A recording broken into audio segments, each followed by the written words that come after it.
Zero, which is about 16,000 feet. As he was briefing, the cabin crew finished boarding their 202 passengers and closed up the doors, meaning that the aircraft was now ready to start the de-icing procedure. The problem was that it was still snowing heavily outside, meaning that no holdover time would be possible to calculate, but the de-icing started anyway. The ground crew maneuvered their de-icing vehicle into position between the left wing and the stabilizer and then started spraying. Once the snow had been removed at time 11:07, they then started applying the second step fluid. And as soon as this was started, the clock of the holdover time also started ticking, since that was calculated from the start of the application of the second fluid. Now, fortunately, the intensity of the snowfall soon decreased slightly from heavy to moderate, meaning that they would actually have a holdover time of around 25 to 45 minutes. That's still not much for completing the full de-icing procedure and then starting up the engines and taxi out for takeoff, but it would be possible. If the snowfall continued like it did, it would mean that the aircraft would need to be airborne at latest 11:32 or 11:52 if the intensity went down just a little bit more. The de-icing truck moved over to the right side and finished up the procedures before finally moving away to allow the aircraft to start their engines. But they used considerably less anti-icing fluid than was recommended to complete the procedure. And also, during this whole time, the snow on top of the aircraft remained untouched, and that included a thick layer of snow lodged over and above the cockpit windows. The first officer had switched on the window heat as part of Winthrop's pre-flight procedure, and that had now slowly melted most of that snow, which had started running down the sides of the aircraft. This had been observed by the captain during his walk-around, but it was not perceived as a problem. Man, that sandwich looks lonely, and that's sad. So let Jimmy John's fix that by adding free chips and a free drink. Turn an 8-inch sandwich or wrap into a combo for free after 2 p.m. Only at Jimmy John's. I love you. I love you. Beckett's amazing. He's a miracle child.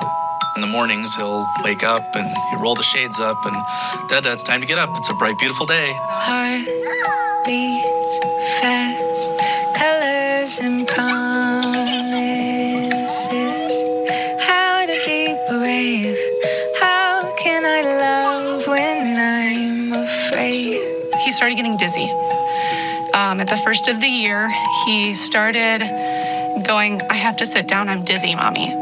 He couldn't walk straight. His head was starting to be cocked. A month after his 3rd birthday, he got diagnosed with ATRT brain cancer. All you can think of is, the kid's not gonna live. I've died every day waiting for you.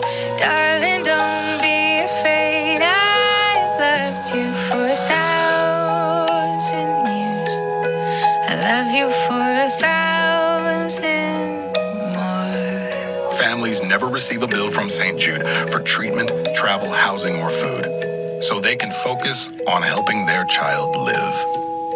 The fact that St. Jude doesn't bill is a godsend.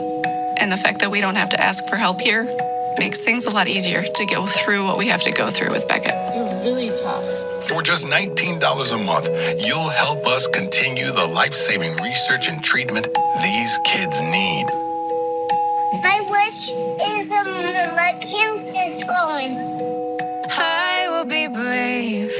I will not let anything take away.